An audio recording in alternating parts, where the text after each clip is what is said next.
Buenas tardes, sean todos bienvenidos al encuentro de hoy sobre la Escuela de Cine a la Sala de Arte y Ensayo Margot Benacerraf y los talleres de formación en el Ateneo de Caracas. Quería, antes de comenzar, dar como unos breves antecedentes de cómo fue la actividad de cine en el Ateneo de Caracas antes de iniciar el proyecto de la Escuela de Cine de Margot Benacerraf. Bueno, esta aventura cinematográfica ateneísta se inicia en marzo de 1932, proyectando Ayarí o El veneno del indio, filmada por el venezolano Phineas Veracochea. Luego también disfrutaron El gran viaje realizado por Edgar Anzola, filmado totalmente en Europa, y se debería esperar hasta 1938 para recibir en la pantalla ateneísta uno de los primeros logros verdaderamente artísticos de la cinematografía venezolana, como fue El reverón de Edgar Anzola. Sin embargo, y a pesar del entusiasmo inicial, los periódicos de la producción fílmica nacional y la dificultad de conseguir los materiales de carácter artístico necesarios para mantener una programación cinematográfica constante hicieron que en poco tiempo se debiera prescindir de tan atractiva novedad. Entonces, en 1960, 30 años después, cuando la imagen cinematográfica inicia su segunda incursión en la vida ateneísta, y le toca hacerlo tímidamente, manteniéndose en un segundo plano para brindarle apoyo audiovisual a una serie de conferencias dictadas por eminentes intelectuales de la mano de la gran exposición sobre la vida histórica venezolana, concebida por el Ateneo de Caracas para celebrar el sesquicentenario del 19 de abril de 1810. A partir de allí comenzaron a programarse exhibiciones dominicales gratuitas de materiales documentales de temática artística pertenecientes a los servicios culturales de las embajadas, proyecciones de realizaciones venezolanas como Los Chinitos de Lorenzo Batallán, La vida de Cristóbal Rojas, de Ángel Hurtado y El reverón de Margot Benacerraf, ya mencionado, así como la de algunos clásicos del cine silente como El gran robo del tren de Edwin Porter, El vagabundo de Charles Chaplin y El viaje a la luna de George Méliès. Bueno, en ocasión estas exhibiciones cinematográficas terminaban en lo que llamamos hoy en día en cineforos, en discusiones, etc. Y esta experiencia tomó posteriormente el nombre de Pequeño Cine Ateneo y se desarrollaba en un salón muy grande ubicado en la planta alta de la casa ateneísta, el cual contaba con una capacidad de 100 espectadores. Estas proyecciones contaron desde el principio con un motivo público y sirvieron para evidenciar el imperioso interés por el arte cinematográfico. Por ello, en 1963, al inaugurar la primera sala de teatro del Ateneo de Caracas, la Junta Directiva decidió que este nuevo espacio estaría dedicado alternativamente a estas dos manifestaciones artísticas. Antonio Yarandi inicia su trayectoria cinematográfica hace más de 40 años, dedicándose durante este tiempo a la dirección, la producción, la docencia y las actividades de promoción y desarrollo de un cine nacional a través de múltiples vías, además de la actividad gremial. Ha participado en la realización de 3 cortometrajes, comienza su actividad en el espectáculo de Imagen de Caracas, que con la participación de artistas nacionales pretendió homenajear los 400 años de la fundación de la ciudad. Ahí fue jefe de producción y director de secuencias cinematográficas. Estamos hablando de los años 1966, 1967, pues el 72 y 73, que es el tema que vamos a tocar hoy, y profesor y jefe de la Cátedra de Realización Cinematográfica en la Escuela Internacional de Cine y Televisión de San Antonio de los Baños, Cuba.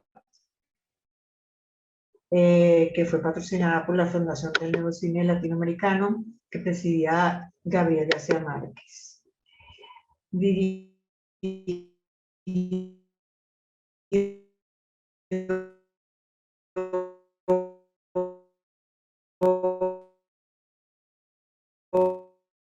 talleres de creación literaria y guiones para cine y TV, ateneos y universidades, siendo miembro fundador de la calidad de tal, constituyeron con los demás organismos integrantes FONCINE, que regirá durante muchos años y previo al Senado la actividad cinematográfica de Venezuela. Bueno, en la Universidad Central de Venezuela ejerció la docencia en la Facultad de Ciencias Económicas y Sociales, siendo profesor jubilado de esta institución en la categoría de asociado.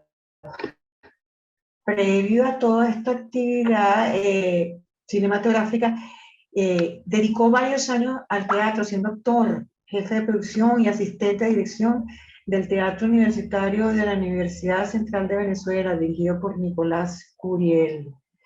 Así es que, bueno, bienvenido siempre, Antonio, y nos alegra muchísimo que nos acompañes con tus cuentos, tus anécdotas y ese capítulo que para nosotros es tan valioso en la escuela, que tiene que ver con la Escuela de Cine del Ateneo de Caracas. Bueno, muchas gracias por la invitación y por la oportunidad de como tú dices, de dar mis cuentos, ¿no? Sí, yo estuve muy vinculado con el Ateneo de Caracas desde siempre. Cuando se creó la Escuela de Cine, pues bueno, ahí vivía yo aún más inmerso en el Ateneo de Caracas. Hay algunas anécdotas que yo quisiera contar que creo que son bien importantes. En primer lugar, lo mencioné el otro día en uno de estos foros, yo creo que el Ateneo de Caracas se caracterizó siempre por ser una institución, entiéndase bien, lo que voy a decir, por una institución fundamentalmente femenina. Es decir, el Ateneo fue la casa de todos, pero como todo hogar, como toda casa, como toda institución, estaba regido desde sus inicios. Elisa Escobar, que fue la primera, creo, en las buenísimas manos de María Teresa Castillo. Yo venía de participar con otro grupo de jóvenes y creadores en la realización del espectáculo Imagen de Caracas, que dirigió Jacobo Borges y que forma parte esencial de la celebración de los 400 años de la Fundación de Caracas. Ese espectáculo, que era un espectáculo multimedia,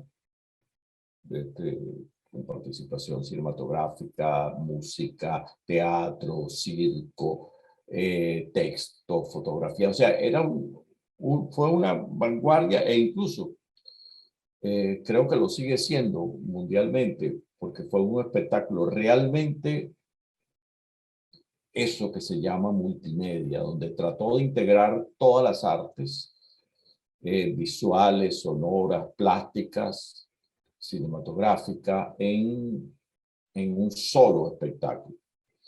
Ese espectáculo tuvo 2 años preparándose y concluyó en el año 67, que fue cuando se exhibió como homenaje a la ciudad. Fue un espectáculo que lamentablemente duró poco tiempo su exhibición.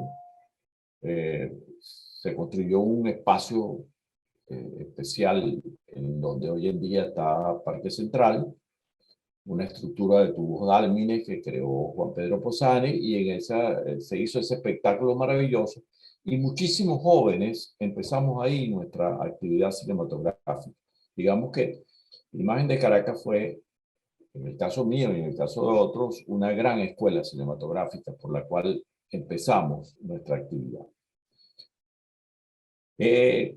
Para realizar ese espectáculo se habían adquirido una serie de equipos, cámaras, moviola, luces, todos los equipos técnicos que para esa época, cuando se filmaba en celuloide, eran imprescindibles para poder realizar el cine.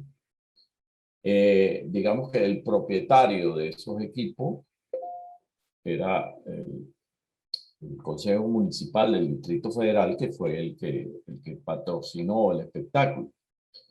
Y entonces, una vez que eso finalizó, esos equipos fueron adquiridos por el Ateneo de Caracas. Ese Ateneo, que recuerdo perfectamente, que funcionaba en la antigua y bellísima casa de la familia Ramia, tenía dos características. Primero, que era sumamente cálido. Era un edificio, una gran casa o un pequeño edificio. Estaba entre las dos cosas y era sumamente cálido, sumamente bello, además, toda su estructura y todo eso. Y recuerdo que era el sitio donde los hombres éramos minoría. Ahí mandaban las mujeres, no solo María Teresa Castillo, Josefina Juliac, Amelia, se me fue el apellido Amelia, ayúdame. Bueno, pero también estaba Mayita Costa, también estaba Judy Schaffer, estaba Yolanda Tarf. O sea, uno entraba a ese sitio y eso era un nido de mujeres que lo acogían a uno. En el año 72, me llaman a mí para dirigir esa escuela de cine que funcionó hasta el año 73, porque lamentablemente la actividad cinematográfica era una actividad costosa y el Ateneo no tuvo los recursos para seguirlo manteniendo y fue imposible en ese momento conseguir las ayudas necesarias para que eso funcionara. Sin embargo, el Ateneo, esa zona de la Plaza Morelos, se había convertido como en el centro fundamental de la cultura caraqueña y venezolana. Ya lo mencionó ahora Margot, desde el año 66, creo que dijo, que empezó a funcionar la Cinemateca Nacional, que fue también otra casa del cine importantísima, donde nos nutrimos todos los que participamos de la actividad cinematográfica. Y esos 2 años de la Escuela de Cine del Ateneo fueron 2 años muy importantes, porque concretamente para mí, porque fueron 2 años donde tratamos de darle un impulso a una serie de jóvenes que estaban interesadísimos en hacer sus vidas y sus carreras cinematográficas. Recuerdo, y creo que eso es una de las cosas que me produce mayor satisfacción, recuerdo a todos esos jóvenes que estaban allí, y la mayor parte de ellos siguieron en la actividad cinematográfica. Recuerdo a Mario Nazoa, recuerdo a Olegario Barrera, recuerdo a Iraida Tapias, recuerdo a Miguel Curiel, recuerdo a Carlos Porte, a Manuel Romero, a Carlos Pecheneda, a Miguel Hernández, a Alfonso Molina, nuestro maravilloso amigo crítico de cine, también estuvo ahí en esa escuela de cine. Y era un sitio importantísimo porque era un sitio donde se vivía para el cine, para entenderlo, para conocerlo, para hacerlo. Y siempre yo estuve a favor de que el cine no solo necesitaba de un conocimiento, de una parte previa, sino que necesitaba de la expresión y de la práctica. Y eso lo hicimos. Todos los alumnos hicieron muchísimos ejercicios cinematográficos de narración, de documentales, de ficción. Y fue un momento de supremo auge que yo recuerdo con muchísimo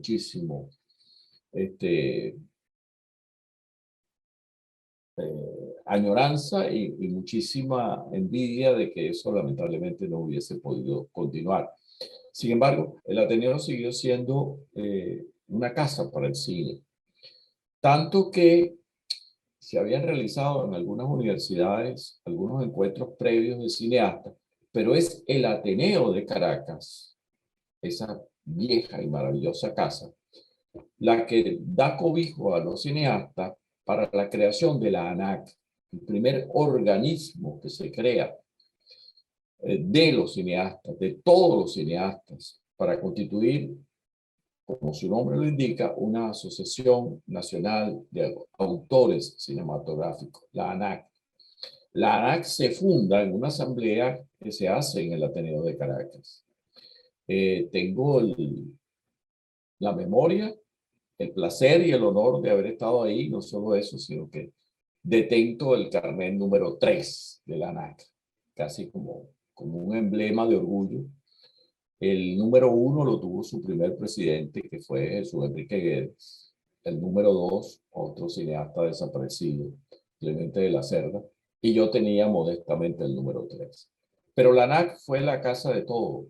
Y la casa de todo escogió el Ateneo. Y el Ateneo nos abrió sus puertas para apoyar, como siempre lo había hecho, el cine y el cine en Venezuela.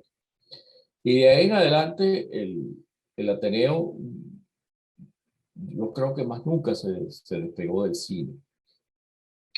Vino después, y creo que bueno, vinieron otras oleadas de mujeres a sustituir a los equipos anteriores, donde estuvo María Elena Ascanio, donde estuvo Berlanga Rincón, donde estaba, desde luego, Carmen Ramia, y muchas otras mujeres que continuaron con la tarea de las pioneras anteriores. Y vino un momento que mucha gente consideró de avance, mucha gente consideró un paso más del Ateneo de Caracas, sin ánimo de ser, vamos a decirlo, contradictorio con esa realidad. Yo creo que ese fue un gravísimo error del Ateneo de Caracas, el haber derrumbado esa casa, el haber derrumbado el maravilloso teatro que había diseñado Carlos Raúl Villanueva. Pero yo creo que eso fue una influencia más de los hombres que de las mujeres. No estoy, si algún día se escribe con más detalle la historia del Ateneo, yo creo que las mujeres nunca estuvieron de acuerdo con que esa casa y ese teatro fueran derrumbados. Sobre todo para construir un edificio que, como muchas otras cosas de Venezuela, era una exaltación de la modernidad, era una exaltación del poder, era un edificio de muchos pisos, con muchas oficinas, con 2 salas de teatro más, aunque la principal había sido derribada. Eso es algo que yo creo que fue un error terrible. ¿Por qué fue un error terrible? Bueno, primero por acabar con aquella arquitectura maravillosa que era la casa inicial. Y segundo, porque esa fue la trampa que sirvió después para expropiar el Ateneo. Porque de alguna forma esa construcción no la podía financiar el Ateneo y la financió el gobierno. Lo auspició Caldera y lo terminaron después en otro periodo. Pero sin embargo, el hecho de que el gobierno hubiese hecho esa construcción, por una parte, y por otra parte, estableciera que le daba su usufructo, su uso al Ateneo como un comodato, fue la trampa que utilizó el régimen que se instauró a finales del siglo para desalojar al Ateneo de Caracas de esas maravillosas instalaciones y colocar un antro, lo califico así, pública y notoriamente, que le dio el nombre de Universidad de las Artes. Todo aquello que empieza con una maldad no puede terminar mal, no puede terminar bien, termina mal. Y UNEARTE empezó mal, porque empezó con un despojo, empezó con un despropósito, que fue pretender destruir lo que el Ateneo era, la imagen del Ateneo y todo lo que eso significaba. Creo que no lo logró.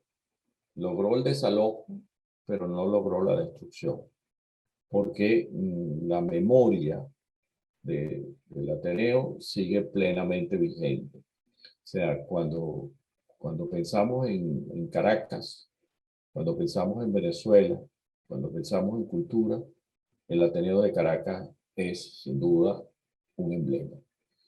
Y en ese nuevo edificio, que yo no voy a decir que amé, pero tampoco odié, sino sencillamente lo cuestioné, surgió también la Sala de Arte y Ensayo Margot Benacerraf, creación, como dijo Bernardo, de un grupo de gente en la que estaba él y estaba fundamentalmente en ese momento como motor del asunto María Elena Ascanio, que desgraciadamente falleció muy joven. La Sala Margot Benacerraf se convirtió en otra vanguardia cinematográfica en Venezuela, un sitio donde se estrenaron muchísimas producciones, fundamentalmente de un cine de arte, de ese cine de autor, de ese cine cuestionador, de ese cine eh, que lucha porque el ser humano se engrandezca cada vez más. Y por eso la Sala Margot Benacerraf, que todavía persiste como todo lo que está dentro de ese edificio y todo lo que está dentro de ese bodrio que llamamos UNEARTE, está de alguna forma mutilada, de alguna forma presa. La Sala Margot Benacerraf está eh, rodeada de mucho mal, y sin embargo, ahí está, ahí subsiste. Subsiste el nombre, subsiste el homenaje a esa gran pionera de nuestro cine, que es Margot Benacerraf. Un ser maravilloso que, que no solo fue una pionera de hacer cine, fue una pionera de todo lo que tuviera que ver con el cine. Es la creadora de la Cinemateca, es la creadora de fundaciones como Fundavisual Latina, es la creadora de toda una cantidad de cosas, como Vilma lo señaló, para, para establecer las mejores condiciones en las escuelas de arte para que el cine sea estudiado y conocido por los estudiantes. Y sigue ahí, sigue en esa batalla de vida que ha tenido ella por el cine. Recuerdo gratamente que las últimas cosas en las cuales yo participé con Margot fue una serie de encuentros que comenzó a realizar en la sala de la Facultad de Humanidades de la UCB, donde se proyectaban películas, se hacían foros e intercambios vitales con directores venezolanos importantes para tener un público joven, un público universitario que tuviera ese frente de comunicación y de conexión. Como sabemos, el arte, la cultura es enemiga de la dictadura, es enemiga del gobierno actual venezolano. Y cualquier pequeña isla que se mantenga con vida es importante, es fundamental. Y a nombre de mi memoria, a nombre de mi país, les agradezco enormemente a Vilma y a todo ese nuevo grupo de mujeres que siguen dando la batalla y siguen haciendo que el Ateneo nunca muera. Gracias.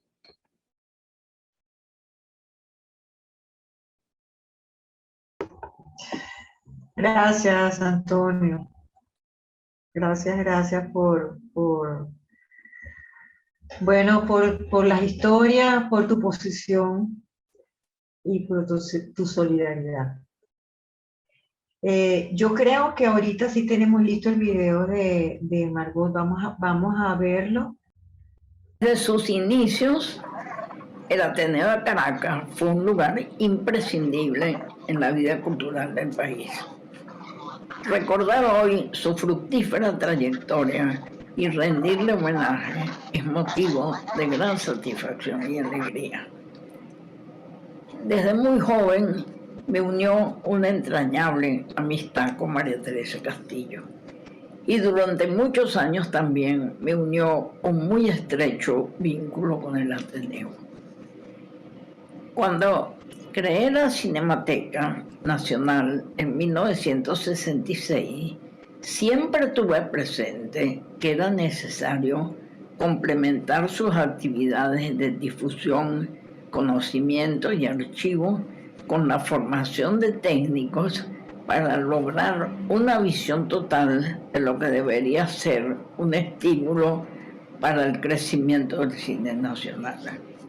Es así cuando en 1969 el Ateneo me solicitó que les presentara un proyecto para reactivar un programa cinematográfico. Dentro de sus actividades, pensé de inmediato en que esta era una maravillosa ocasión para poder cumplir mi deseo de completar la acción que tan efectivamente ya venía cumpliendo la Cinemateca Nacional. Elaboré entonces un proyecto muy completo que incluyó el Centro Cine Ateneo para la exhibición de películas de calidad e interés artístico y cultural, y la Escuela Taller de Cine del Ateneo de Caracas, que evolucionó de unos cursillos muy esporádicos que existían sobre cámaras y montaje a una estructuración mucho más amplia y permanente para atender a la formación académica de los futuros cineastas. Los martes cinematográficos del Ateneo se convirtieron en un referente para los cinéfilos. Desde las 11 hasta las 2 de la tarde habían proyecciones continuadas que incluían cortos, dibujos animados, documentales de arte, películas científicas, noticieros de distintos países con la actualidad internacional, etc. Se trataba de un programa ágil, flexible y variado que permitía al espectador la posibilidad de entrar y salir cuando quería de la sala. Así le daba la oportunidad al público que circulaba en el Ateneo y tenía una hora libre de poder ocupar el lapso viendo estas proyecciones amenas y variadas. En la noche, de 7 a 9 y de 9 a 11, cumplía sus funciones de cine de arte y ensayo, programando largometrajes que seguían una inequívoca guía de calidad cinematográfica, sea proyectando estrenos, preestrenos o reivindicando películas de calidad que habían pasado desapercibidas y que apenas fueron proyectadas poquísimas veces en salas locales. Otro aspecto muy importante fue la inclusión de ciclos, permitiendo dar a conocer la cinematografía de distintos países en ese momento, tanto para los cortos como para los largos. Contamos con las embajadas y los diferentes institutos culturales extranjeros que ofrecieron desde el primer momento su más amplia colaboración en el sentido de proporcionar material cinematográfico de interés. La Escuela Taller fue dirigida por el cineasta Daniel Oropesa en su primera etapa en octubre de 1970. El plan de estudios incluía las materias guión y realización, historia del cine, montaje y fotografía. 2 años más tarde, en 1972, Antonio Gerandi pasó a ser el director. Y tengo entendido que el mismo Antonio les hablará más ampliamente de esta importante y nueva etapa de la Escuela Taller. A pesar de su corta existencia, la Escuela Taller de Cine del Ateneo fue el lugar donde comenzaron su formación buena parte de los talentosos cineastas y críticos cinematográficos venezolanos de las nuevas generaciones. Mi vínculo con el Ateneo continuó en el tiempo y el cine volvió a unirnos. Me sentí muy halagada y feliz cuando en 1987 me anunciaron de que la sala de cine a ser inaugurada el 14 de febrero de ese año en la nueva sede del Ateneo de Caracas se llamaría Margot Serraf. En esta sala, que tantas satisfacciones me daría por su desarrollo, a través de los años se llevó a cabo una actividad muy importante, cumpliendo a cabalidad la difusión del mejor cine y asimismo la de constituirse en la puerta abierta para que los jóvenes cineastas pudieran dar a conocer su obra. María Elena Ascanio, su directora, fundadora, y luego Bernardo Rotundo, llevaron a cabo exitosamente esta tarea, de manera que el cine pudo figurar permanentemente a la par de todas las otras actividades artísticas que brindaba el Ateneo: teatro, música, artes plásticas y otras actividades. Bernardo Rotundo les hablará más ampliamente sobre el vertiginoso crecimiento de la sala, que cariñosamente los jóvenes espectadores llamaban la Margot, cosa que me llenaba de orgullo. Creo que hay motivos de sobra para celebrar estos 90 años, no solo por lo que significó y significa el Ateneo, sino por la perseverancia, tenacidad y fortaleza que le han permitido a la institución resistir y permanecer activa y vigente a pesar de los embates sufridos en los últimos años.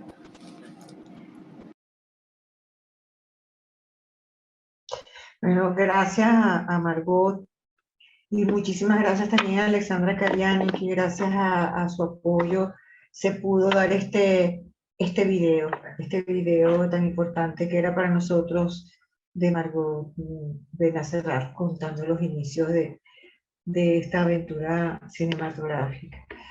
Bueno, ahorita vamos a darle la palabra a nuestro querido Bernardo Rotundo, quien es comunicador social, fue coordinador de Cine Club El Pregón de la Universidad Central de Venezuela, egresado de los talleres de cine del CONAC, director de la Sala de Arte y Ensayo Margot Serraf del Ateneo de Caracas, presidente de la Federación Venezolana de Centros de Cultura Cinematográfica, FEVEC, fundador y presidente del Circuito Gran Cine, y ganador en 2 oportunidades del premio Monseñor Pellín de la Conferencia Episcopal Venezolana, además de ser condecorado por el gobierno francés con la Orden Caballero de las Artes y las Letras. Además, Bernardo convivió con nosotros esa aventura de la nueva etapa en el edificio del Ateneo de 1983, toda la odisea de hacer funcionar la sala Margot Serraf. Yo nunca me olvidaré, fueron varios años, incluso con las sillas. Había gente que compraba sillas, todo fue hecho con las uñas. Bienvenido, Bernardo. De verdad. Gracias, Vilma. De verdad que un placer esta invitación, porque sin duda el Ateneo de Caracas para mí fue parte de mi escuela formativa. Yo me gradué de periodista y de inmediato empecé a trabajar profesionalmente en la sala Margot Benacerrás del Ateneo de Caracas. Suscribo plenamente las palabras de Antonio Gerandi cuando dice que el Ateneo de Caracas sin duda ha sido una organización impulsada por mujeres. Releyendo el libro que se escribió del Ateneo de Caracas, que lo hizo, por cierto, María Elena Ascanio, que se llama Tiempo y Espacio, que seguramente todos ahorita desempolvamos. Nosotros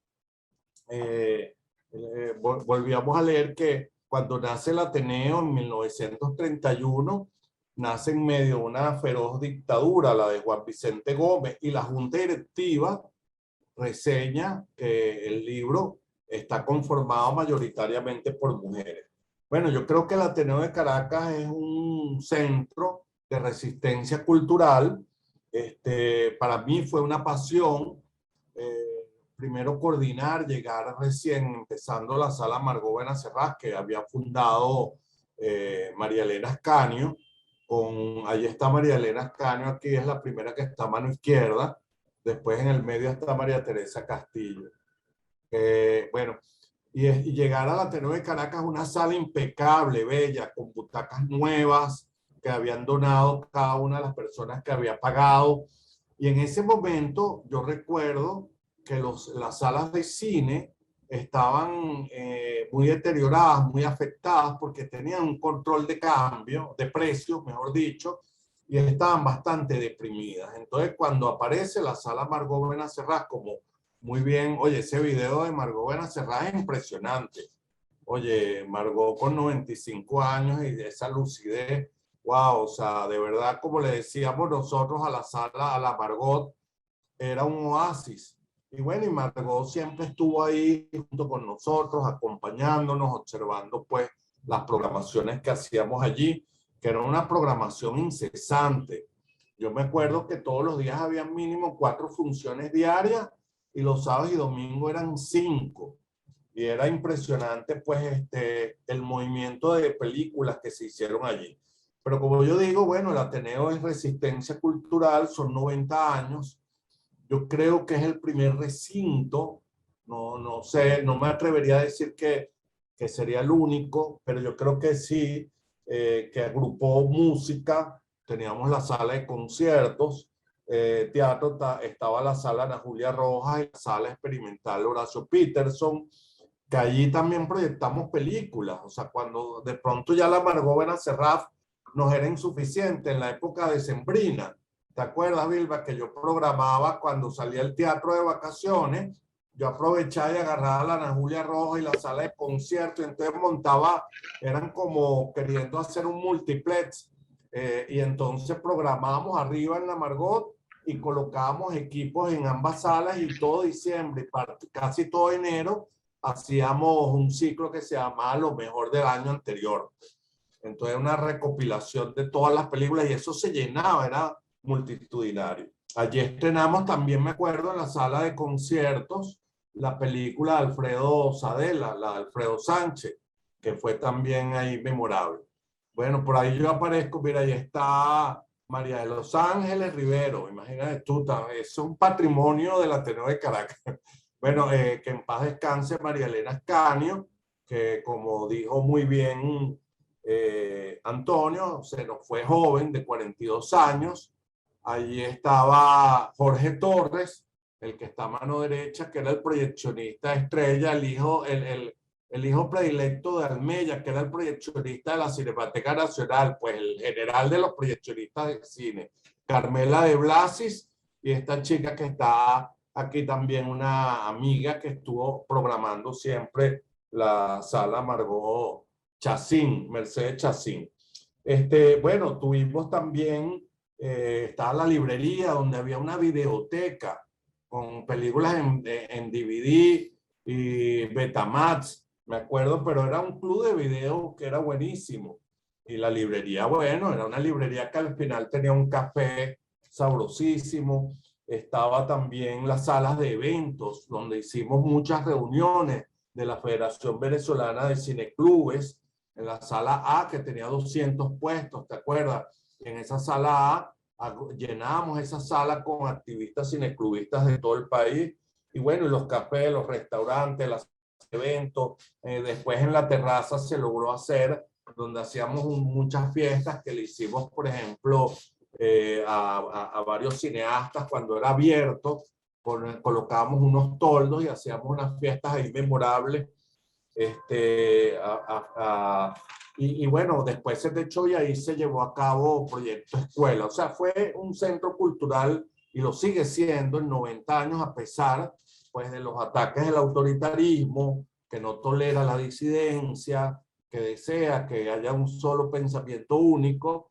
Entonces, bueno, el comodato que vencía en el 2005 lo ejecutaron con la finalidad pues de crear esta universidad que, bueno, ha hecho que ese edificio se disminuya en actividades, porque yo me acuerdo que el Ateneo de Caracas programaba de diciembre a enero todos los días del año, y más bien a veces discutíamos si el 25 de enero, de diciembre, y el 1 de enero programábamos películas o no, y programamos por muchos años películas el 25 de diciembre y 1 de enero, hasta que, bueno, un día decidimos, bueno, arrancamos el 2 de enero. Eso no paró. Ahora, como ese edificio depende de una universidad, la sala Margot Benacerraf para mí no existe. Existe como nombre y es un salón de clases, pero no tiene la programación que tenía antes.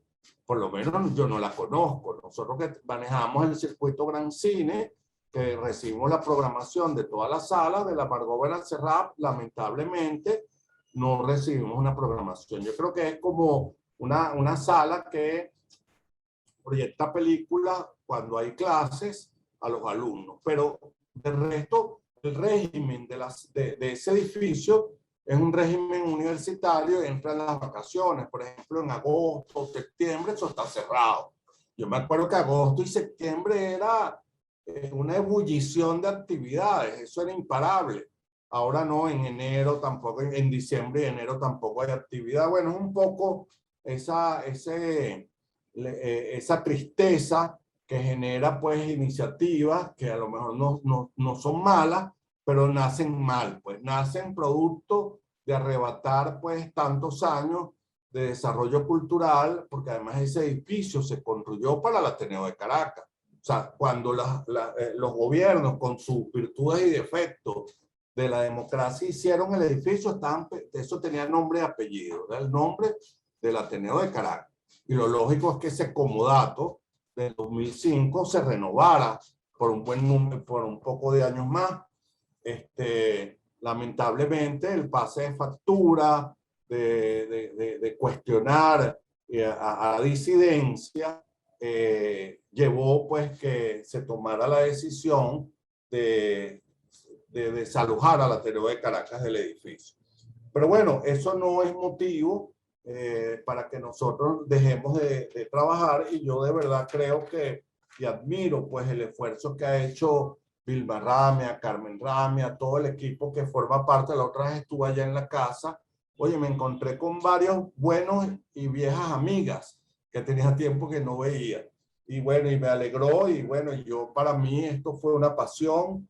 Yo estuve 17 años vinculado, llegué como coordinador de programación o director de programación en el propio año que se inaugura la sala, y de tal forma me involucré que terminé dirigiéndola por varios años.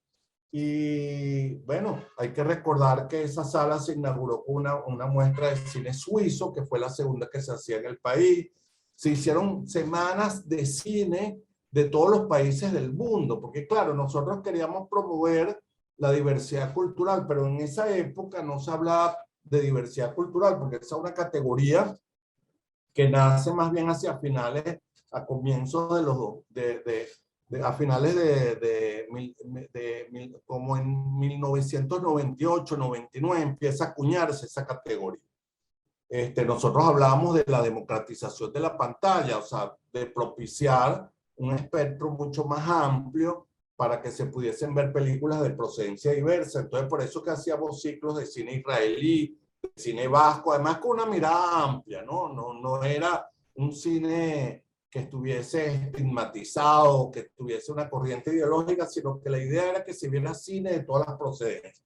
Estaba el cine húngaro, hicimos cine finlandés, cine polaco, hindú, canadiense, de Bélgica, griego, bueno, y el cine latinoamericano. Ah, bueno, y con los franceses siempre fue, tú sabes que los franceses son unos fiebrudos del vino, los quesos y del cine. O sea, los franceses, las salas de arte en Francia es el país que más salas de arte cinematográfico tiene, porque nosotros afiliamos al Circuito Gran Cine, a la Confederación Internacional de Cines de Arte, y quedamos como miembros categoría A. Son solo 7 países, ahora ha aumentado el espectro, pero en el momento en que cuando nos inscribimos, 7 países que tenían una red, la red más potente, por supuesto, era la francesa, de 4.000 y pico salas, por lo menos el 40 o 45% son salas de Francia. Bueno, por supuesto, con la Embajada de Francia, históricamente, hacíamos proyecciones, programaciones de cine francés y con los españoles. Pero también es importante acotar que el cine latinoamericano jugó un papel estelar. Yo siempre veía a Antonio Gerandi, porque él está muy vinculado al Ateneo, y lo recuerdo muy bien, no sé por qué, cuando presentamos el ciclo de los 6 largometrajes de guiones de Gabriel García Márquez, Los Amores Difíciles, que formaba parte de un ciclo de cine que hacíamos con la cooperación internacional de la Embajada de España. Pero siempre, mira, hicimos un ciclo completo de Leopoldo Torres Nilsson. También presentamos las películas de Fernando Solana, cuando Fernando Solana era el gran cineasta que tenía esa película que a todos nos asombró, que se llamaba Tangos del exilio de Gardel. También hicimos un ciclo completo, pero completo, con películas en 35 milímetros. Ahora no es ahora es papita, porque tienen un SP, que es una cajita así pequeñita, y hasta un pendrive. Puedes traer películas, pero nosotros trajimos todas las películas de Glauber Rocha, desde Brasil a Caracas, y eso era más o menos como mínimo, y cada ciclo era así, 150 kilos de películas, porque eran las latas de 35 milímetros que tienen 5, si la película es más o menos de 90 minutos, eran 5 latas. Cada película pesaba más o menos 30 kilos, pero si era una película más larga, tenía 7, 8 latas. Y eso vino todo de Brasil, que nos lo prestó la Fundación Glauber Rocha, donde estaban sus familiares, herederos, y ese ciclo de películas vino a través de la cooperación con la Embajada de Brasil. Trajimos a Venezuela varias veces a este amigo Sergio Cabrera, con esa película que se llamaba Técnicas de Duelo, la colombiana, La Fuente de la Nostalgia de Brasil. A Santiago Álvarez de Cuba lo trajimos aquí, el gran documentalista cubano, lo trajimos a Venezuela, y en esa terraza que todavía no estaba techada, que estaba abierta, le presentamos el sonero clásico del Caribe, y estaba Pan con Queso vivo, y llegó y lo tocamos allá arriba, ellos tocaron allá arriba, hicimos una celebración bellísima. Trajimos la película Frida de Paul Leduc. De Nicaragua trajimos un ciclo de cine, ahorita está medio rayado el sandinismo por lo que está pasando, pero trajimos un ciclo de cine documental sandinista en los momentos en que se está iniciando ese movimiento. Y también trajimos a cineastas como Humberto Solás, con Hombre de Éxito. Hicimos una muestra retrospectiva del cine colombiano, o sea, tuvimos que agrupar durante 10 años, desde los años 80, el cine colombiano, y logramos agrupar 10 películas. Y fíjense ahora que el cine colombiano está mucho más sólido que el venezolano, cuando era al revés. Ahora el cine venezolano ha decaído muchísimo, mientras que el cine colombiano ha hecho, y la mejor muestra fue que en los años 80, cuando hicimos ese ciclo, a finales de los 90, nos costó recopilar una década, 10 películas. No fue fácil organizar ese ciclo. Y inventamos algo muy interesante, que fue yo me acuerdo que yo me voy un día para Cines Unidos, que no se llamaba Cines Unidos, se llamaba DiFox, que quedaba en Las Palmas, en el Teatro Las Palmas. Y llego allí y me consigo con un señor llamado Santiago González, y le digo, oye, ¿cómo hacemos nosotros? Que era como el programador, mano derecha de nuestro amigo y que en paz descanse, Gonzalo Ulibe Capriles. Y yo le pregunto, ¿cómo hacemos para nosotros hacer preestrenos de películas y tal? Y el tipo me respondió, era muy buena persona, buen amigo, y me hablaba con claridad y me decía, Bernardo, es que entre la cultura y el cine comercial, eso es como aceite y vinagre. La cultura está en puro ñángara y nosotros somos empresarios y estamos ahí pasando películas y haciendo negocios. Entonces le digo, bueno, vale, pero no veas la vida así tan esquemática. Vamos a pensar ideas, estrategias. Además, yo no soy ñángara y soy amigo tuyo, por ejemplo. Puede ser que hayan tendencias hacia allá, pero vamos a sentarnos a conversar. Y de allí nació lo que llamábamos nosotros preestrenos nacionales. Los preestrenos nacionales fue una invención que hicimos con el señor Antonio Blanco y Lenora Blanco, que eran los dueños de Blancica, bueno, gente millonaria. Antonio Gerandi los conoció, gente que cuando yo fui por primera vez a la casa de Antonio Blanco, constaté de verdad que los ricos existían, porque desde el momento en que llego a Cerro Verde y empiezo a recorrer la pared que daba, que era el límite de llegar a su casa, bueno, eso había que rodar bastante para llegar a la puerta principal de la casa. Yo lo había visto en películas, pero esa era la Bella Quinta, que por cierto era del papá de un amigo mío, Carlos Tinoco, que tenía, bueno, caballerizas y todo, pues piscina, bellísima esa casa. Y él empieza a ver con buenos ojos asociarse con el Ateneo de Caracas. Y yo llevo a mi amiga María Elena Ascanio, que, bueno, Antonio, tú sabes cuál era la corriente un poco que motivaba a nuestra amiga María Elena Ascanio. Esa sí podía ser un poquito más hacia ese lado de la izquierda.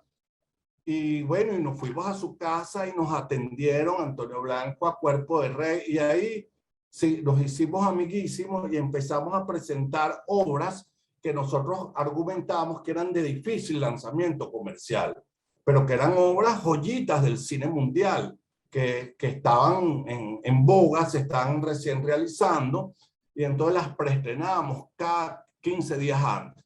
Me acuerdo que Lilita Radonsky, la abuela de Capriles Radonsky, la que era la dueña de Radonsky, del circuito Radonsky, se me quedaba viendo porque era una señora muy trabajadora, buenísima, pero muy seria y además muy dura. Ella decía, bueno, yo no sé qué ha hecho el Ateneo de Caracas para que los consientan tanto. Si yo soy el circuito que pertenece a Blancica, o sea, no era Cinex, era Circuito Radonsky, y no me dan a mí los preestrenos que te dan a ti.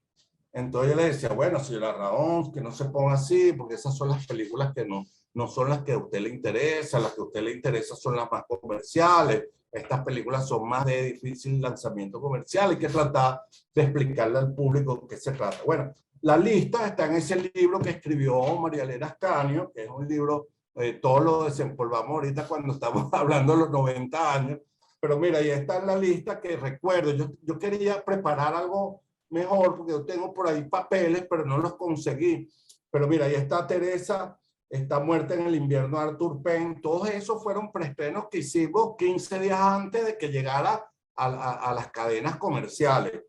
Mujeres, un ataque de nervio.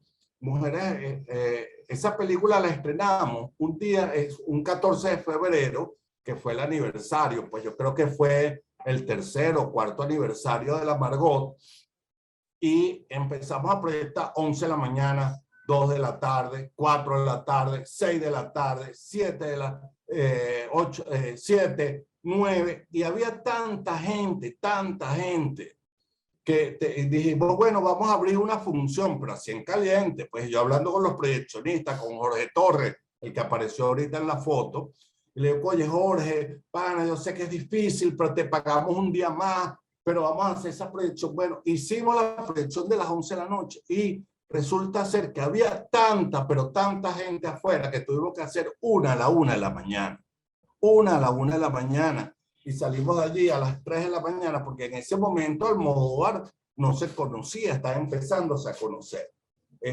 También presentamos las aventuras del barón Munchausen, la Madame Susasca, Lluvia Negra, Ridley Scott, y le hicimos un ciclo completo a Ridley Scott, Los modernos y nacidos en el cielo de Alan Rudolph, y también le hicimos un ciclo de películas, porque la idea también era contextualizar todas estas presentaciones. O sea, tú, Blanco, dame la película, y liquidábamos y le pagábamos bien. A ellos les gustaban las liquidaciones que le hacíamos, pues porque comerciante, y es lógico. Entonces las liquidaciones que le hacía el Ateneo, porque llegábamos, agotábamos todas las entradas, porque era muy popular la sala Margot Benacerrá, que las liquidaciones por producto de esas obras cinematográficas a las compañías de distribución era buenísima.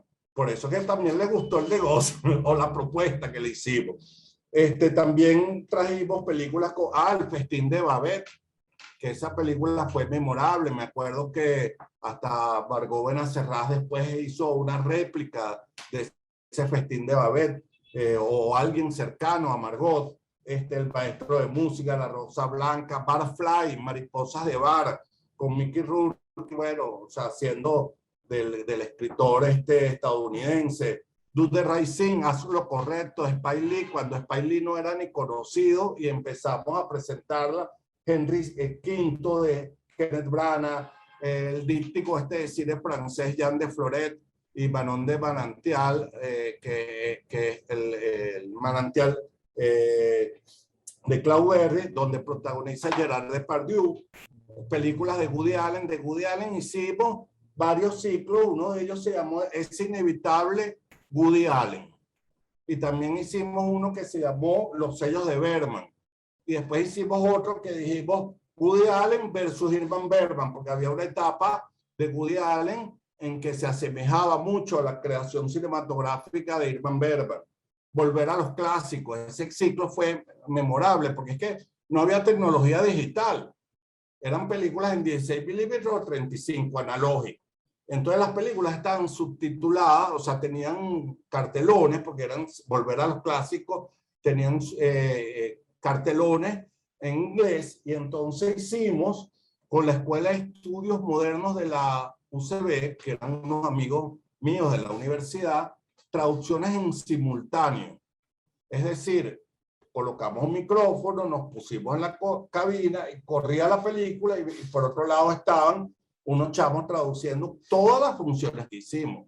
Y eso duró un mes y hacíamos 3 funciones diarias. Me acuerdo que vino la película Metrópolis de Maracaibo, custodiada por el Cineclub de Maracaibo, que no prestaba películas, sino mandaba un emisario. Y me acuerdo que era Ferrer, que todavía está activo, es proyeccionista, operador, y sigue en el Cineclub del Zulia. Ese Cineclub sigue funcionando. Y Nelson Ferrer venía con sus 2 laticas en 16 milímetros de Metrópolis. Y ese señor no se movía de esa proyección porque él tenía que cuidar la copia de Metrópolis. Entonces eso era un gasto adicional, porque había que pagar el boleto, la estadía, porque la única condición para que nosotros pudiésemos pasar Metrópolis de 16 milímetros en la Margot era que viniese custodiada por Nelson Ferrer del Cineclub del Zulia, que ellos tenían esa filmoteca donde tenían esa película. Bueno, hicimos también Miradas Autoritarias, Los Rostros de Meryl Streep. Estoy diciendo así un poco el ciclo de Glauber Rocha, le pusimos la estética de Glauber Rocha, y dentro de los preestrenos, bueno, y el Ateneo empezó a comprar películas. El Ateneo compró La Última Tentación de Cristo, que yo la tengo aquí. Es más, vamos a mover la cámara para que no digan que estoy echando cuentos. Aquí está el afiche, que fue la primera película que yo distribuí en mi vida, que dice La Última Tentación de Cristo. Ese afiche me acompaña a mí para donde yo me mueva.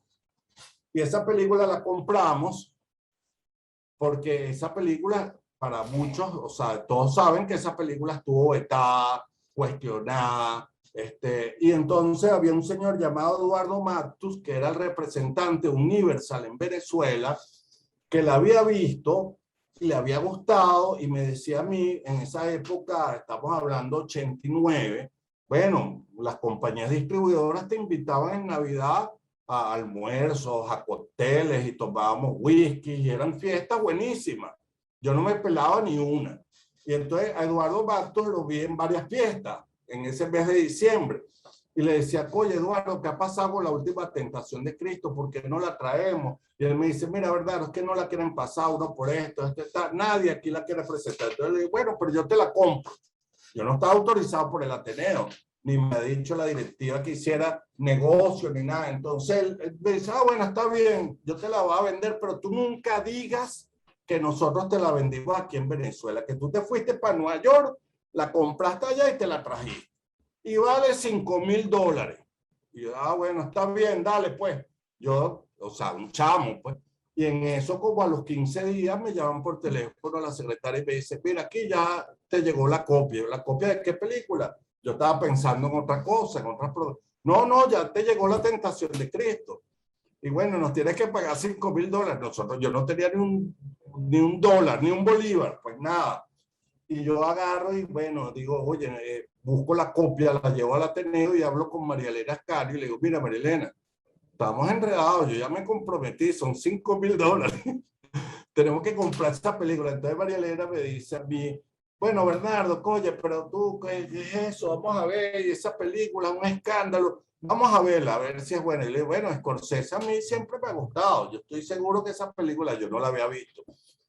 No era tan fácil ver. Entonces hacemos una proyección privada ahí en la Margot, muy cerradita, van como 50 personas, wow, y cuando vimos la película, María Elena fue la primera que dijo, wow, está muy bien, vamos a darle pues. Y arrancamos y empezamos a jalarle a la directiva del Ateneo, conseguimos la plata, yo pagué graneadito, pero pagamos, y bueno, y esa película se estrenó. Yo tenía por allá anotada la fecha, la estrenamos como un 1 de septiembre de 1990 y el día que yo llego a la proyección, la cola bajaba por donde estaba la entrada del Ateneo y se metía hacia el Teresa Carreño y bajaba hacia el estacionamiento. Eso era un sábado y eso eran las 10 de la mañana. Eso nunca se había visto. Y yo decía, bueno, ¿y esta cola qué será que está pasando aquí? Y era la gente que estaba haciendo cola de temprano. Y esa película estuvo 4 meses en cartelera, en la Margot. Después la metimos en el Cineprensa como 3 meses. Y las funciones arrancaban a las 11 de la mañana. Acuérdense que esa película duraba 2 horas 40 minutos. 11 de la mañana, 3 de la tarde, 7 de la noche, 11 de la noche. Todos los días durante 4 meses. La gente salía de la última proyección a las 2:30 de la mañana. Y eso fue durante 4 meses, lunes, martes, o sea, a esa hora salían de ver las películas.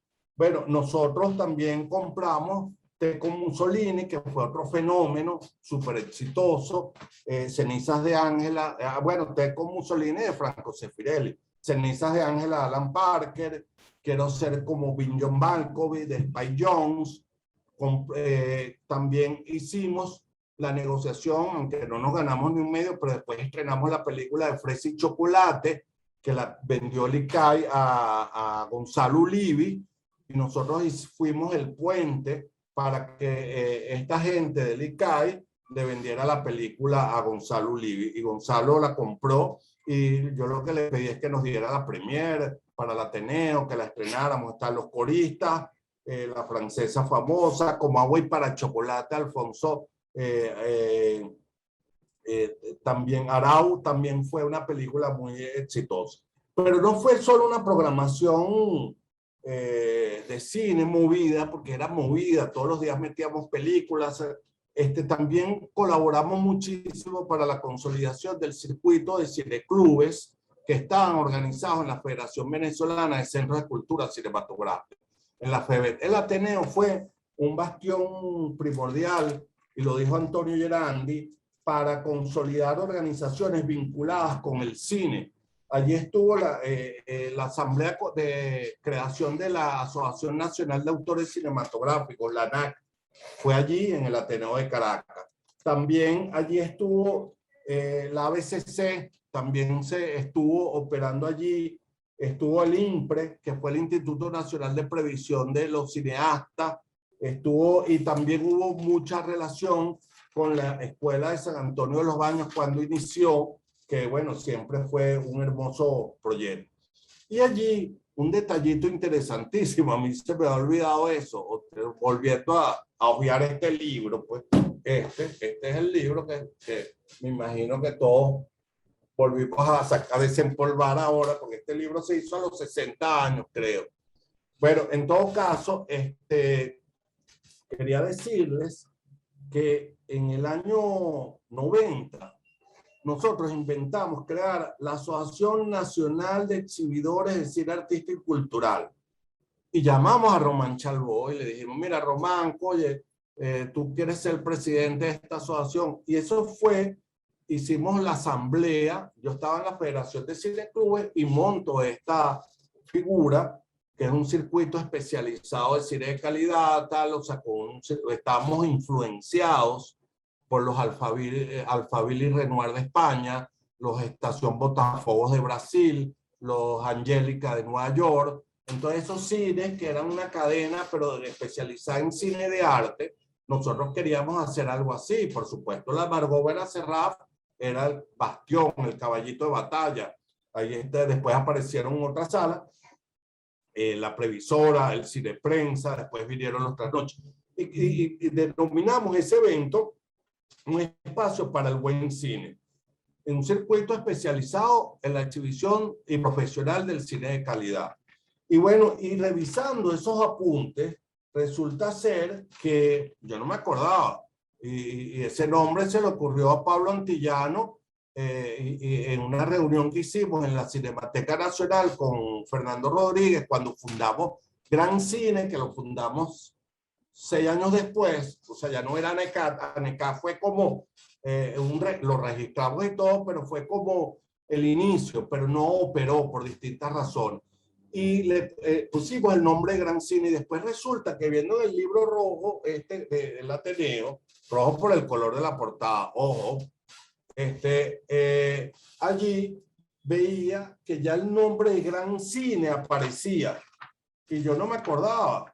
Entonces fíjense que de allí las cosas se van conectando. O sea, yo creo que todo lo que está ocurriendo ahorita con el esfuerzo que hemos hecho en Gran Cine nace y tiene su germen en el Ateneo de Caracas y en la Sala Margot.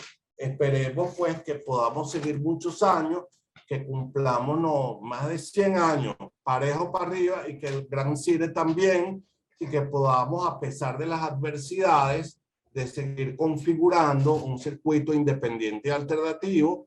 Es cierto que las salas de cine de arte han cerrado, que estamos viviendo una sindemia. ¿Qué es una sindemia? Es la combinación de una crisis humanitaria severa con pandemia e inflación, un cóctel de situaciones penosas para nuestro pueblo venezolano. Pero bueno, las salas de cine están bastante afectadas y las de arte más aún, y es por eso que nosotros estamos ahora haciendo un trabajo popular y comunitario a través de la fábrica de cine, Cine con Propósito y la red audiovisual, porque si las salas de cine no todas están funcionando porque han cerrado, el Centro Plaza cerró, la Margot para mí está cerrada.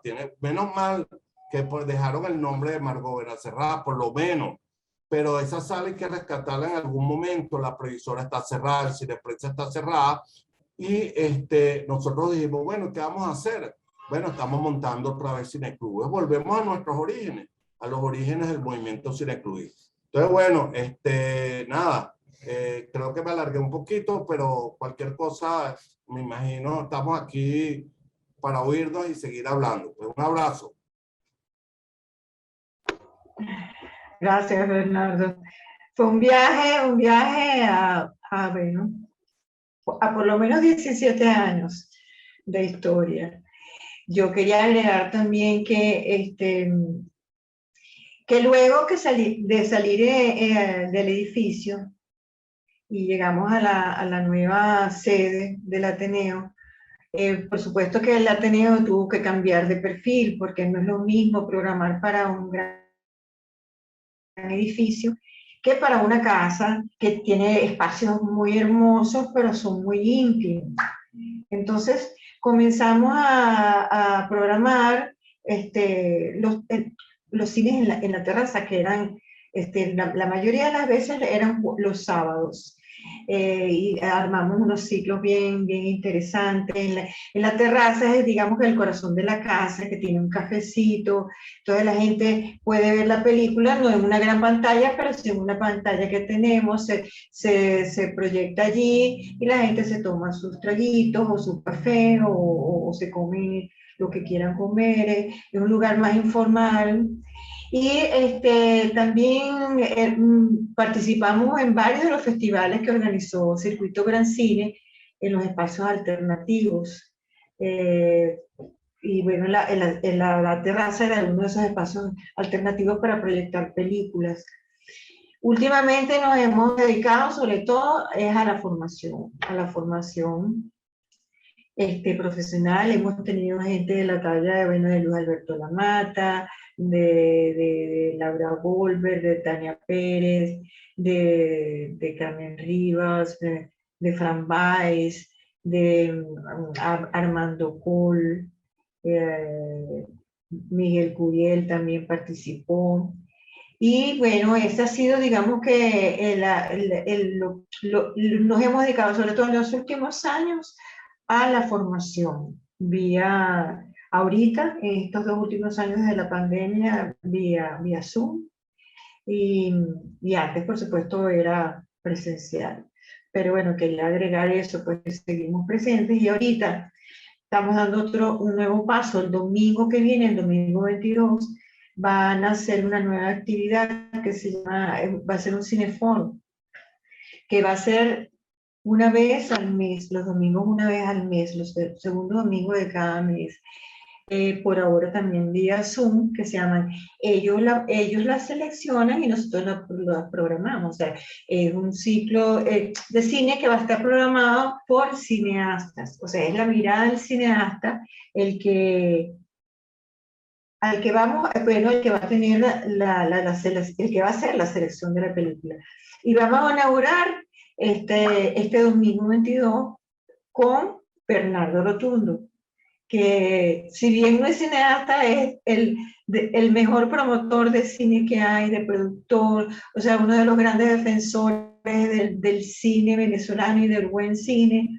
Y están además, el Gran Cine está cumpliendo 25 años. Bueno, la verdad es que hicimos una excepción y quisimos escoger a Bernardo Rotundo. Él escogió la película El Milagro de Candial, de Trueba. Va a estar también patrocinada por la Embajada de España, y nos va a acompañar en el panel José Pizarro. O sea que tenemos una nueva alianza además con Circuito Gran Cine y con la Escuela de Cine y Televisión, quienes están ahorita hospedados en la sede del Ateneo. O sea que esperemos que este sea el inicio de una cantidad de programaciones con la Escuela de Cine, y que bueno, que el cine siga estando presente en el Ateneo de Caracas. Bueno, ese es nuestro reto. Ahora yo le quería preguntar a Antonio. Antonio, ¿qué profesores recuerdas tú que dieron clases en esa escuela?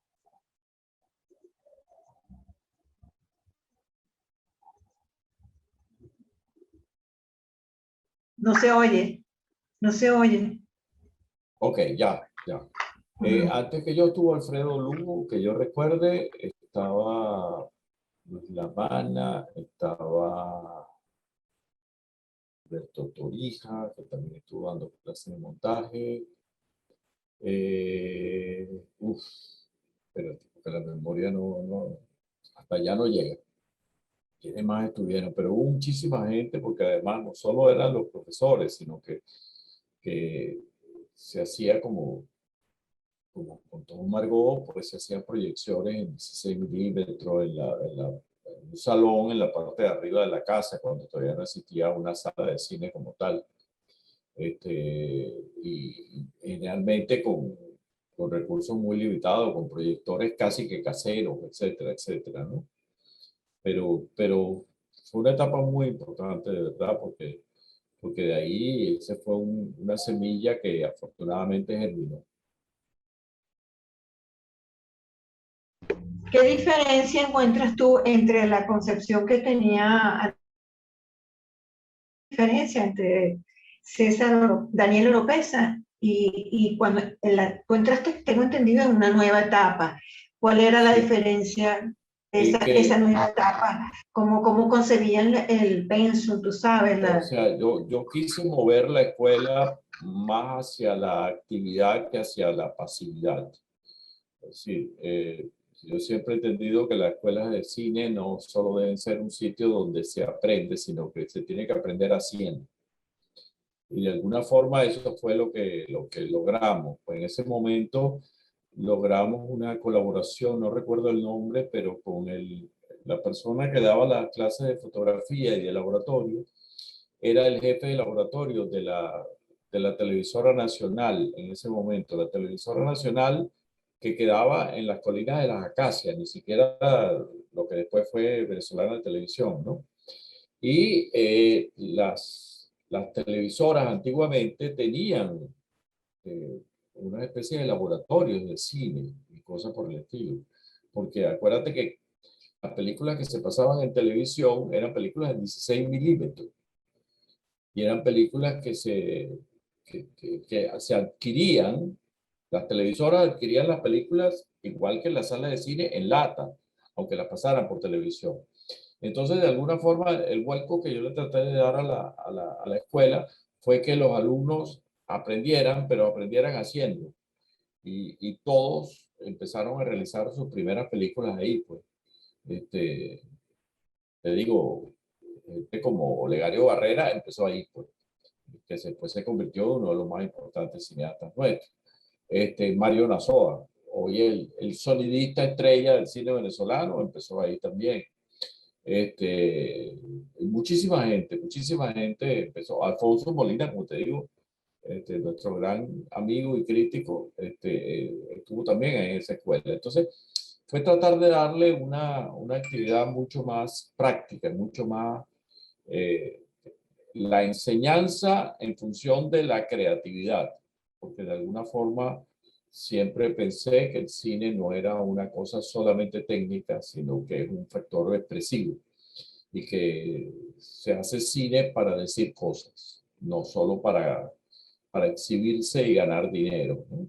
Ese fenómeno que planteó Rotundo y que siempre ha sido el gran conflicto en el cine entre el arte y la industria, pues, ¿no? Que lamentablemente en los últimos tiempos está ganando más la industria que el arte, pues. Es decir, es cada vez más difícil y más escaso ese cine de autor, ese cine de creación.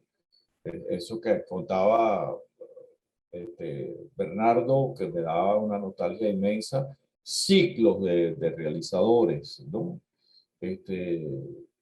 Creo que tuve la dicha de poder disfrutar de una época del cine donde los creadores eran más importantes, donde lo comercial era secundario. Hoy en día creo que eso ha cambiado radicalmente. O sea, hoy en día yo por ahí escribí un artículo que dije que ganaron las cotufas. Es decir, que la parte comercial, la parte del dinero, ha aplastado enormemente el cine de autor, el cine que logra expresar algo más allá de una simple exhibición para ganar dinero. Y que tomando en cuenta un poco cómo es el sistema de enseñanza ahorita y en el que tú participaste, ¿cuáles crees tú que son las ventajas o desventajas de la enseñanza actual? Creo que hay una diferencia fundamental y es una diferencia que no tiene más allá de 20 años. Y es la aparición de lo digital. Lo digital no solo cambió el cine, cambió el mundo, pues, ¿no? Es decir, hoy en día, como contó Bernardo, ya las películas no están en lata, pues las películas están en un disco duro, que es una cajita. Y hoy en día hay un fenómeno que es que la digitalización de la imagen y la digitalización del sonido facilita todo desde el punto de vista tecnológico. Es decir, tú te encuentras con que antes necesitabas unas cámaras súper sofisticadas, costosísimas, necesitabas la película virgen, necesitabas el celuloide para la filmación, etc. Y todo eso ha ido desapareciendo. Hoy en día todo se hace por vía digital, ¿no? Y hay una supremacía de lo tecnológico por sobre lo esencial. Entonces, por ejemplo, eso que cuenta Bernardo, por ejemplo, yo recuerdo con Marilena Ascanio, porque nosotros fuimos en pareja algunos años, estar en Nueva York y ver la película de Bergman, de Gritos y Susurros, y salir de una función y volver a entrar, y entrar 3 veces, el mismo día verse esa película 3 veces, porque era la única posibilidad. Hoy en día todo eso cambió, con un disco, por internet o por lo que sea. Un estudiante puede ver cualquier película de cualquier parte del mundo, la puede detener, puede ver cómo está hecho el montaje, puede retroceder para encontrar esta pequeña habilidad de narrar un aspecto determinado de la película. Entonces, bienvenida a la tecnología en ese sentido, pero siempre y cuando, y este es mi gran punto cuando yo doy clases o conferencias de cine, y es que bienvenida a la tecnología, pero siempre y cuando no se pierda el rigor, que es la otra parte. Es decir, hoy en día tú puedes incluso hacer una película con un teléfono, pero si tú agarras un teléfono y sales a la calle a ver qué diablos captas, eso es una piratería, eso no es una película. Entonces, el facilismo tecnológico ha producido un facilismo esencial y eso es terrible. Es necesario que las ventajas tecnológicas se utilicen en decir cada vez cosas más profundas y no quedarnos en la superficialidad, en esa superficialidad que padecemos hoy en día en el ámbito de los teléfonos, del internet, del Twitter, de todas las cosas que lamentablemente son una tecnología muy buena y muy eficaz, pero que se queda en la superficie, que no profundiza. Y yo creo que el cine, al igual que la literatura, al igual que la pintura, que la música, es una de las expresiones más importantes del ser humano, siempre y cuando se profundice en el ser humano sobre eso. Pero hay una competencia muy grande. Hoy en día, eso que planteaba Bernardo, que siempre fue la gran discusión, que los distribuidores querían que las películas fueran comerciales. Bueno, ganó lo comercial. Hoy en día las salas de cine quedaron para Marvel, quedaron para eso, para el show de los superhéroes. Y eso se convirtió en un monopolio mundial. El monopolio se llama Disney. O sea, Disney es la empresa que monopoliza el cine en el mundo hoy en día. Afortunadamente existe Netflix y existen otros mecanismos de difusión de otro tipo de cine. Pero lo que es el cine de las salas, el cine comercial, quizás con la excepción de Francia, que sigue peleando para que se sigan viendo cosas interesantes, ganó el espectáculo, ganaron los superhéroes, pues ganó la cotufa y no la esencia, pues. Y claro, yo tengo una aversión personal contra Disney, porque creo que Disney es el enemigo del cine, no todo el mundo cree que Disney es la imaginación, yo creo que Disney es la muerte de la imaginación. Y precisamente Disney ha ido acaparando, o sea, cualquier empresa que le compita, Disney va y se la compra, punto. Se compró Pixar, se compró La Guerra de las Galaxias, se compró Marvel, o sea, todo lo que es ese cine, que para mí no es cine, que es comercio, lo monopoliza Disney. Y es un fenómeno mundial, pues, es así, pues.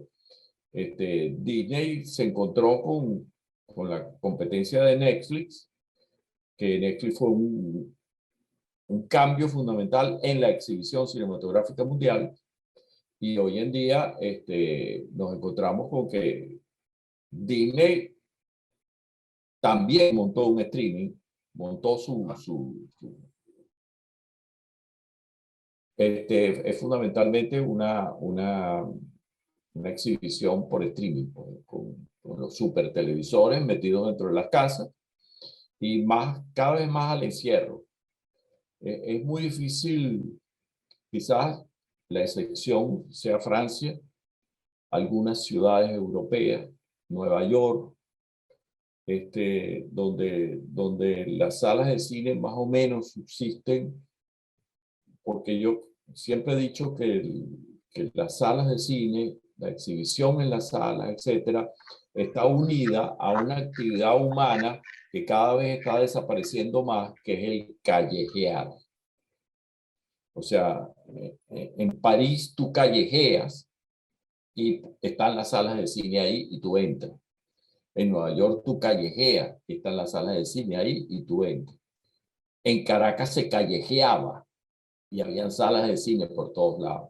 Es impresionante. O sea, en los años 80 había 1.200, más de 1.200 salas de cine en Venezuela.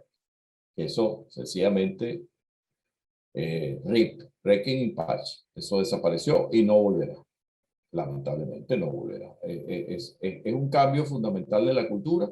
Vuelvo y repito, producto de un mundo que hoy en día es digital y que no tiene nada que ver. Es decir, ¿quién iba a decir en los años 80 que la empresa del monopolio mundial del cine y la fotografía, la Kodak, iba a desaparecer?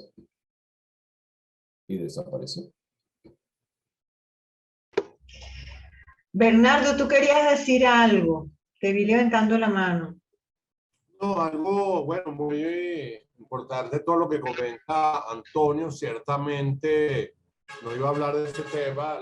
El streaming ha hecho que cambie. No es algo nuevo. Lo que pasó también es que la pandemia ha sido un aliado fundamental del streaming, porque ya el VOD y las proyecciones de películas, o sea, la visualización de películas a través de online, eso venía ya desde hace 10, como 15 años, pero ahora se aceleró con toda la pandemia. Una de las industrias que ha crecido vertiginosamente ha sido Netflix.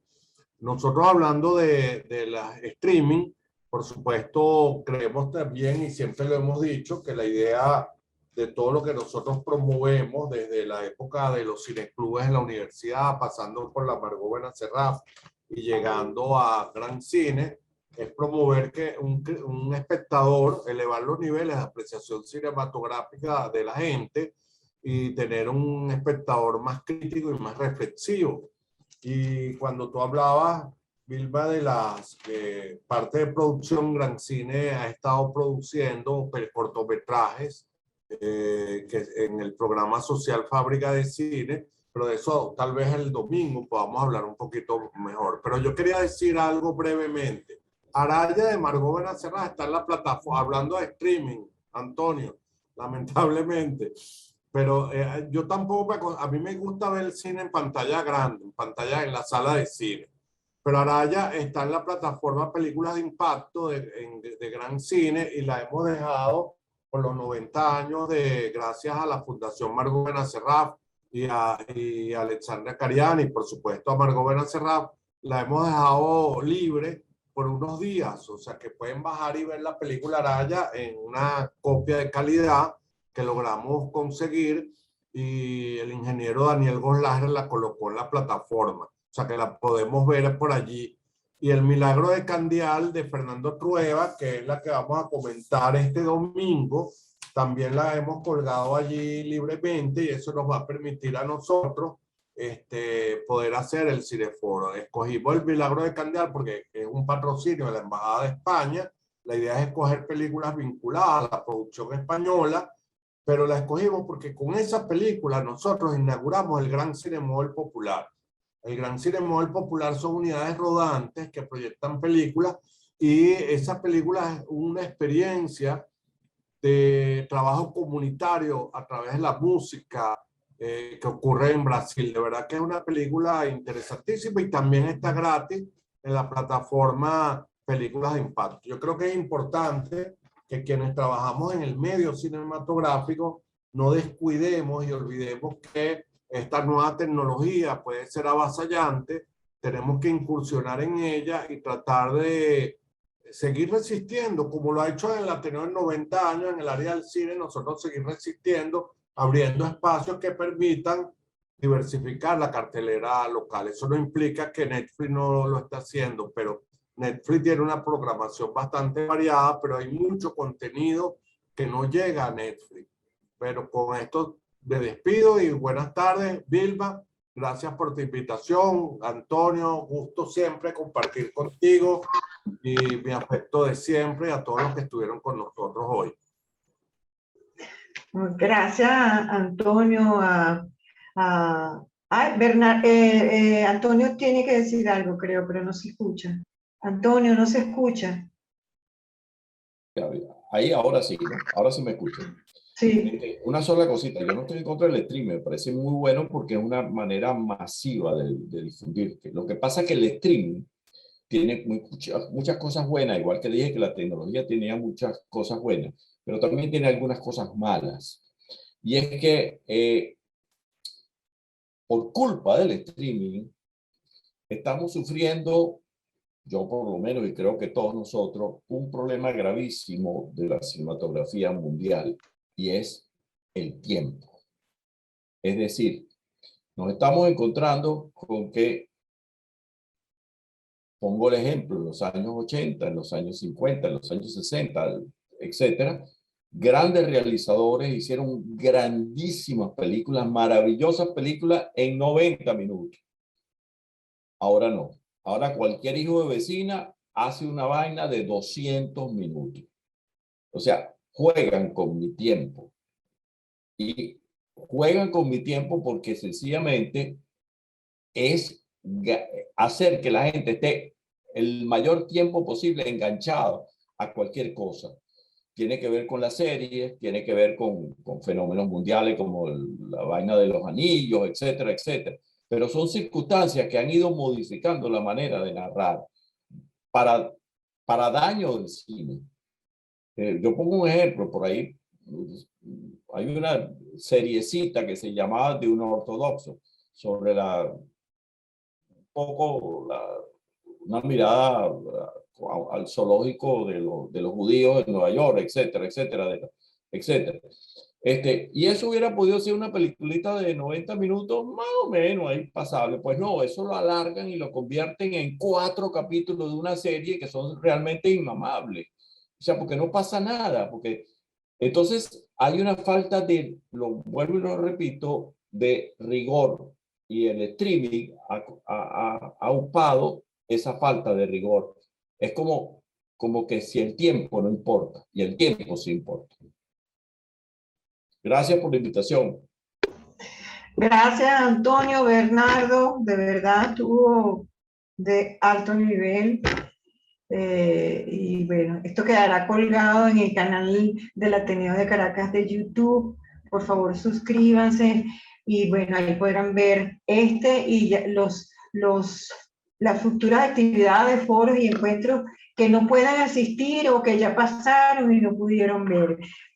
Recuérdense que para ver antes del foro del Milagro de Cambiar, el foro que vamos a tener el domingo, pueden ver en www.grancinepi.net. Ahí pueden ver tanto Araya como el Milagro de Candial, metiéndose en la página de Circuito Gran Cine. Y bueno, muchísimas gracias, ¿verdad?, a todos por haber asistido, y bueno, Antonio y Bernardo por haber estado presentes y dando sus testimonios, que son históricos y quedarán, bueno, registrados en la historia. Un abrazo bien grande. Bueno, un gran abrazo y hasta la próxima. Pues, Vilma, gracias por la invitación y saludos por ahí a Yolanda Rincón, que anda por ahí también. Vale. Saludos a todos. Gracias. Chao, pues, hasta luego. Chao, hasta luego. Sigan así, que va muy bien. Hasta luego.